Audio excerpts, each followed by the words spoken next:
আউযুবিল্লাহি মিনাশ শাইতানির রাজিম বিসমিল্লাহির রহমানির রহিম। বর্ণমালা স্কুল অ্যান্ড কলেজ কর্তৃক আয়োজিত অনলাইন ক্লাসে সকলকে স্বাগত।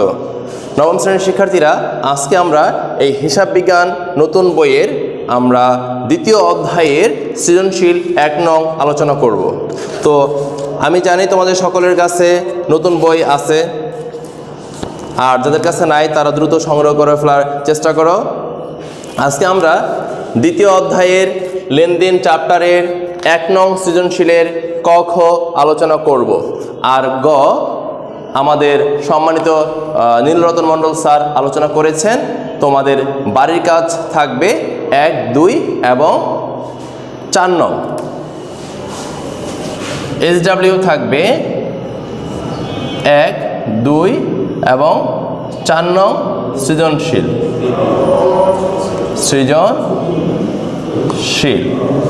এর মধ্যে ১ নং এর ক খ, ২ নং এর ক খ আমি করে দিব, আর ১ নং এর গ, ২ নং এর গ নীলরতন স্যার করাবেন, ৪ নং আমি করিয়ে দিব অথবা নীলরতন স্যার করাবেন।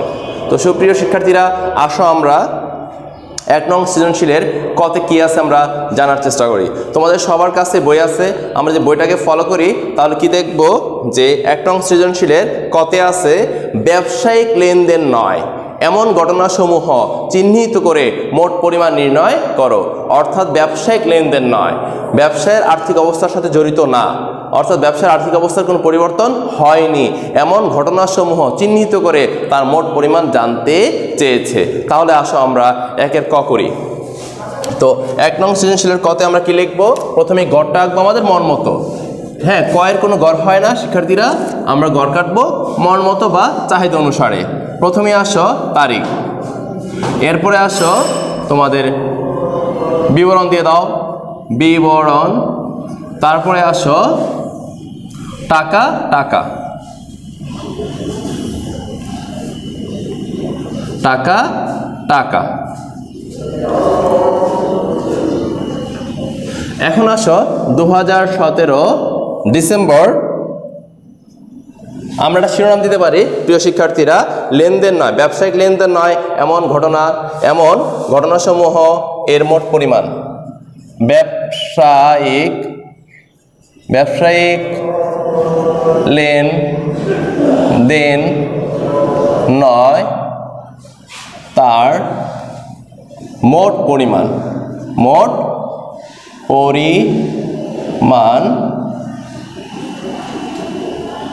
নির্ণয়। প্রিয় শিক্ষার্থীরা, ব্যবসায়িক লেনদেন নয়, তাহলে আমরা যে লক্ষ্য করি ২০১৭ সালের ডিসেম্বর ১০ মালিক ব্যাংক হতে ব্যক্তিগত প্রয়োজনে ঋণ গ্রহণ। মালিক ব্যাংক হতে ব্যক্তিগত প্রয়োজনে ঋণ নিয়েছে, এর ফলে ব্যবসায়ের আর্থিক অবস্থার কোনো পরিবর্তন হয়নি। তাহলে কি এটা ব্যবসায়িক লেনদেন নয়? তাহলে আসো, তাহলে আমাদের ব্যবসায়িক লেনদেন নয়, মালিক ব্যাংক হতে ব্যক্তিগত প্রয়োজনে ঋণ গ্রহণ ৪০,০০০ টাকা, ডিসেম্বর ১০। ডিসেম্বর কত? ১০। কি লিখবো আমরা? মালিক ব্যাংক হতে ব্যক্তিগত প্রয়োজনে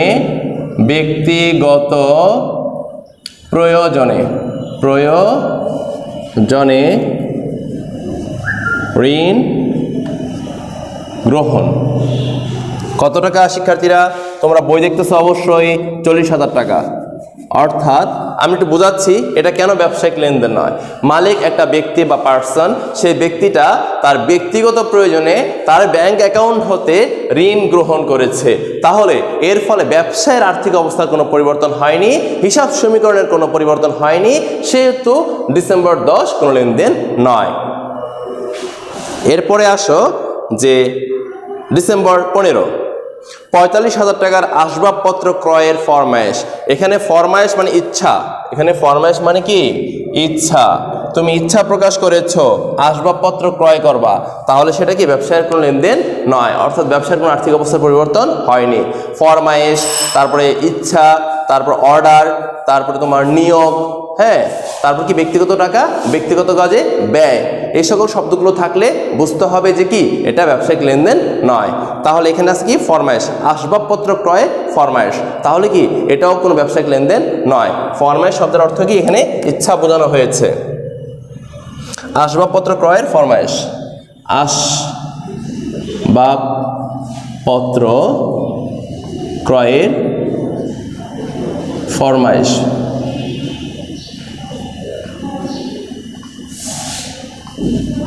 ফরমায়েশ প্রদান কত তোমার 45,000 টাকা।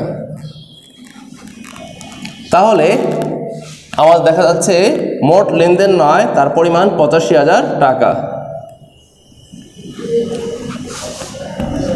প্রিয় শিক্ষার্থীরা, প্রিয় নবম শ্রেণীর শিক্ষার্থীরা, তোমাদের উদ্দেশ্যে আমি আবার বলতেছি, ব্যবসায়িক লেনদেন নয় তার মোট পরিমাণ। ব্যবসায়িক লেনদেন হতে হলে হিসাব সমীকরণ A = L + E এর পরিবর্তন হতে হবে, বা ব্যবসার আর্থিক অবস্থার পরিবর্তন হতে হবে। যে সকল ঘটনা দ্বারা ব্যবসার আর্থিক অবস্থার পরিবর্তন হয় না সেগুলো কি ব্যবসায়িক লেনদেন নয়। তাহলে আমরা দেখতেছি ডিসেম্বর 1, 3, 5, 7 দ্বারা ব্যবসার আর্থিক অবস্থার পরিবর্তন হয়েছে, তাই ওগুলো লেনদেন। কিন্তু ডিসেম্বর 10 এবং 15 দ্বারা ব্যবসার কোনো আর্থিক অবস্থার কোনো ব্যবসার আর্থিক অবস্থার কোনো পরিবর্তন হয়নি, তাই এ দুটো কি ব্যবসায়িক লেনদেন নয়। তাহলে আমরা এই দুটো লিখে টাকাটা যোগ করে বাইরে পাঠিয়ে দিলাম এবং নিচে দুটো দাগ দিলাম, এটাকে বলা হয় ক্লোজিং। হ্যাঁ, অর্থাৎ এই 85,000 টাকাই আমাদের উত্তর। প্রিয় শিক্ষার্থীরা, এখন আমরা শিখব উক্ত সৃজনশীলের 1 নং এর খ। সুপ্রিয় শিক্ষার্থীরা, আমরা প্রথমে লক্ষ্য করব খতে কি চেয়েছে। ঘটনাসমূহ হতে লেনদেন চিহ্নিত করে সমীকরণ পদ্ধতিতে তার কারণ ব্যাখ্যা। অর্থাৎ আমাদের সমীকরণটা কি ছিল, A = L + E। এটার উপর নির্ভর করে একটা ঘটনা লেনদেন কি লেনদেন না সেটা আমরা বিশ্লেষণ করব। তো আমাদের বইটাকে যদি তোমরা ফলো করো বা আমি যদি ফলো করে দেখব, 2017 সালের ডিসেম্বর 1-এ আছে 5 লক্ষ টাকা নিয়ে ব্যবসা শুরু করা হয়েছে। 5 লক্ষ টাকা নিয়ে ব্যবসা শুরু করছো, এই যে নগদ টাকা নিয়ে ব্যবসাটা শুরু করছো, নগদ টাকা নিয়ে ব্যবসাটা শুরু করছো। এর ফলে এ বৃদ্ধি পেয়েছে এবং শুরু থাকলে কি হয়, মূলধন হয়। শুরু থাকলে কি হয়, শুরু শব্দটা থাকলে কি হয়, মূলধন। শুরু শব্দটা থাকলে কি হয়, মূলধন। মূলধন মানে এখানে মালিকানা সত্ত্ব, তাহলে মূলধন মানে কি মালিকানা সত্ত্ব, অর্থাৎ ই বৃদ্ধি পেয়েছে। তাহলে আমাদের হিসাব সমীকরণ A = L + E এর এ বৃদ্ধি পেয়েছে এবং ই বৃদ্ধি পেয়েছে, সুতরাং ইহা কি লেনদেন। আমি তোমাদের বুঝিয়ে দিয়েছি। এবার ভাষাটা কিভাবে আমরা প্রেজেন্টেশন করব সেটা লক্ষ্য করো। 2017 ডিসেম্বর 1, এটা কি লেনদেন। আমরা প্রত্যেকটা লেনদেনের ক্ষেত্রে যে বাক্যটা কমন লিখব সেটা হচ্ছে এটা, যে হিসাব সমীকরণ A = L + E এর এ বৃদ্ধি এবং ই বৃদ্ধি পেয়েছে, সুতরাং কি ইহা কি লেনদেন। অর্থাৎ আমি তোমাদের আবার বুঝিয়ে দিচ্ছি যে 5 লক্ষ টাকা নিয়ে ব্যবসাটা শুরু করছো, শুরু থাকলে কি হয়, মূলধন হয়। মূলধন মানে মালিকানা সত্ত্ব, অর্থাৎ ই বৃদ্ধি পেয়েছে। আর নগদ টাকা, নগদ টাকাটা সম্পদ, তাহলে সম্পদ বোঝানো হয় কি দ্বারা, হিসাব সমীকরণ এ দ্বারা সম্পদ বোঝানো হয়, অর্থাৎ এ বৃদ্ধি পেয়েছে। তাহলে কি এটা একটা লেনদেন, অর্থাৎ হিসাব সমীকরণ A = L + E এর এ এবং ই বৃদ্ধি পেয়েছে, তাই কি এটা একটা লেনদেন। তোমাদের সুবিধার্থে আমি একটু হিসাবটা ক্লিয়ার করে দেই। আমাদের এ মানে সম্পদ ছিল আমাদের এখানে হিসাব সমীকরণে, এল মানে কি ছিল, এল ছিল তোমাদের দায়, আর ই ছিল তোমাদের মালিকানা সত্ত্ব। মালিকানা সত্ত্ব ছিল আমাদের কি ই। এর মধ্যে আবার কি আছে শিক্ষার্থীরা একটু ফলো করো, C + R - EX - D। এখানে ডি আবার কি ছিল, উত্তোলন। EX কি ছিল, খরচ। আর কি ছিল, আয়। সি কি ছিল, মূলধন।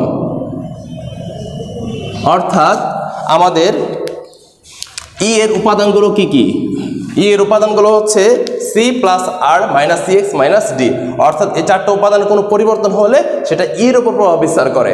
যেমন 1 তারিখ মালিক ব্যবসা শুরু করছে, শুরু থাকলে মূলধন অর্থাৎ ক্যাপিটাল, এখানে কি আছে প্লাস আছে অর্থাৎ ই বৃদ্ধি পেয়েছে।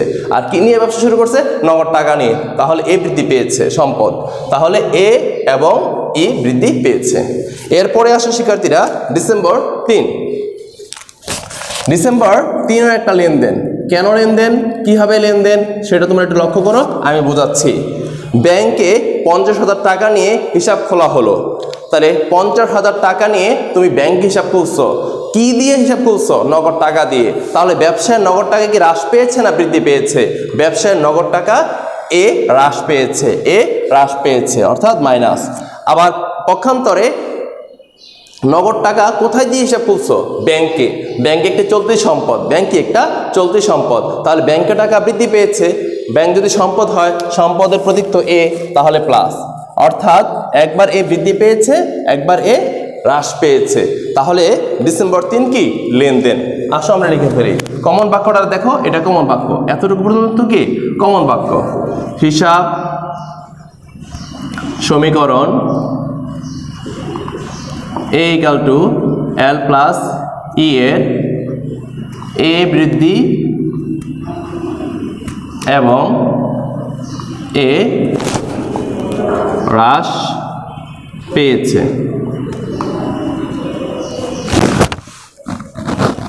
অর্থাৎ আমরা তোমাদের বোঝানোর চেষ্টা করতেছি যে ডিসেম্বর 3 50,000 টাকা দিয়ে ব্যাংক হিসাব খোলা হলো, এর ফলে হিসাব সমীকরণ এ equal to L plus E এর কমন বাক্য এ সম্পদ নগদ টাকা এ হ্রাস পেয়েছে এবং ব্যাংক নামক চলতি সম্পদ এ বৃদ্ধি পেয়েছে। সুতরাং ইহা কি? লেনদেন। তারপরে আসো ডিসেম্বর 5। ডিসেম্বর 5 এটাও একটা লেনদেন। কিভাবে লেনদেন তোমরা নিজেরাই লক্ষ্য করো, বুঝতে পারবা। লেনদেনটা কি? তোমার ধারে পণ্য ক্রয়, ধারে মানে বাকিতে কোনো কিছু ক্রয় করলে এল বৃদ্ধি পায়, দায় বৃদ্ধি পায়। বাকিতে কোনো কিছু ক্রয় করলে এল অর্থাৎ দায় বৃদ্ধি পায়।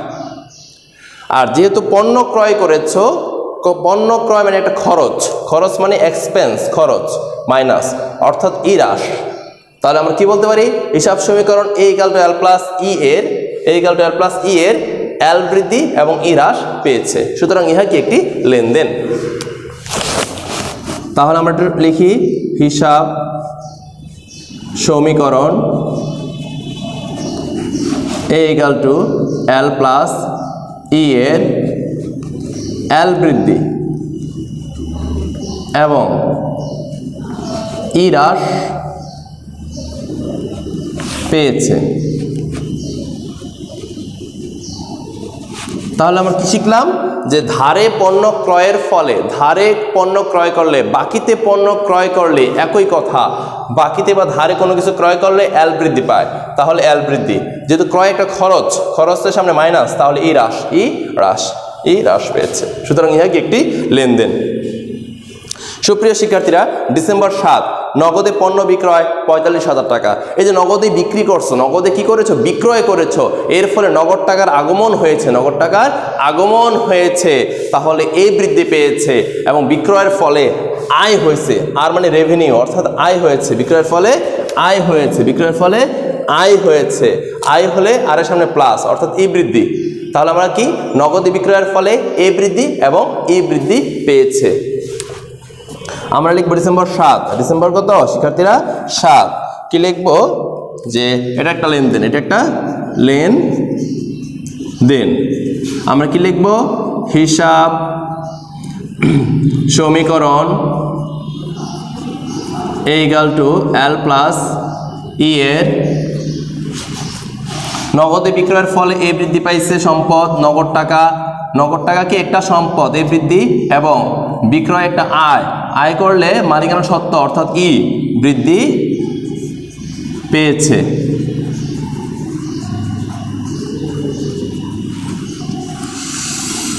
তাহলে আমরা জানতে পারলাম যে নগদে বিক্রয়ের ফলে নগদ টাকা এ বৃদ্ধি পেয়েছে সম্পদ এবং মালিকানা সত্ত্ব ই বৃদ্ধি পেয়েছে। এই বৃদ্ধি পেয়েছে কেন? কারণ আমাদের ব্যবসায় কি হয়েছে? আয় হয়েছে। আয় হলে আর বাড়ে অর্থাৎ ই বাড়ে। মালিকানা সত্ত্ব ই বৃদ্ধি পেয়েছে, তাহলে কি এটা একটা লেনদেন। সুপ্রিয় শিক্ষার্থীরা, আমাদের আজকের সৃজনশীলের আমাদের কি পাঠ্য বই দ্বিতীয় অধ্যায় সৃজনশীল 1 নং এর শেষ লেনদেন ডিসেম্বর 20 পাওনাদারকে পরিশোধ। আমি বলেছিলাম বাকিতে বিক্রয় করলেই পাওনাদার আসে। কি আসে? পাওনাদার মানে দায়, চলতি দায় এল। সেই পাওনাদারকে তুমি টাকা দিয়ে দিয়েছো, এই যে আপনার 15,000 টাকা নিয়ে যান, তাহলে এল নিয়ে যান, এল হ্রাস পেয়েছে। পক্ষান্তরে আমাদের পাশাপাশি দ্বৈত সত্তার নিয়ম অনুসারে আমাদের কি হ্রাস পেয়েছে? ব্যবসা থেকে নগদ টাকা হ্রাস পেয়েছে।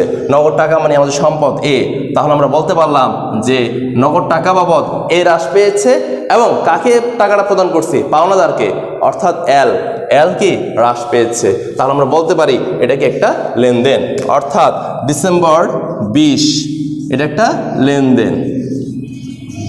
এটা কি একটা লেনদেন? কারণ হিসাব সমীকরণ A = L + E এর নগদ টাকা বাবদ এ হ্রাস পেয়েছে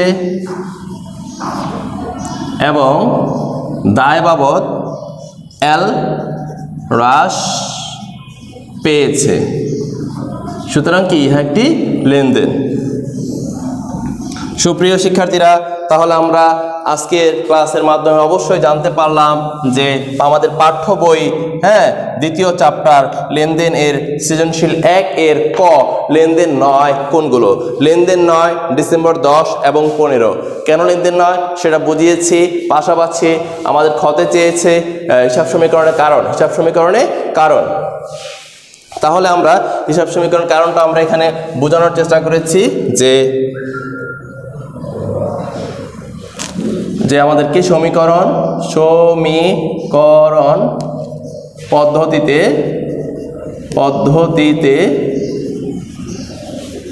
কারণ ব্যাখ্যা।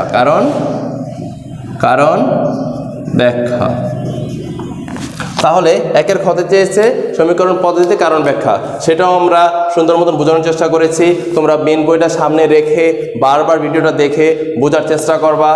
আর আমি তোমাদের নেক্সট ক্লাসে 2 এর ক খ করিয়ে দিব, পাশাপাশি আমাদের রতন স্যার 4 নং করিয়ে দিবে।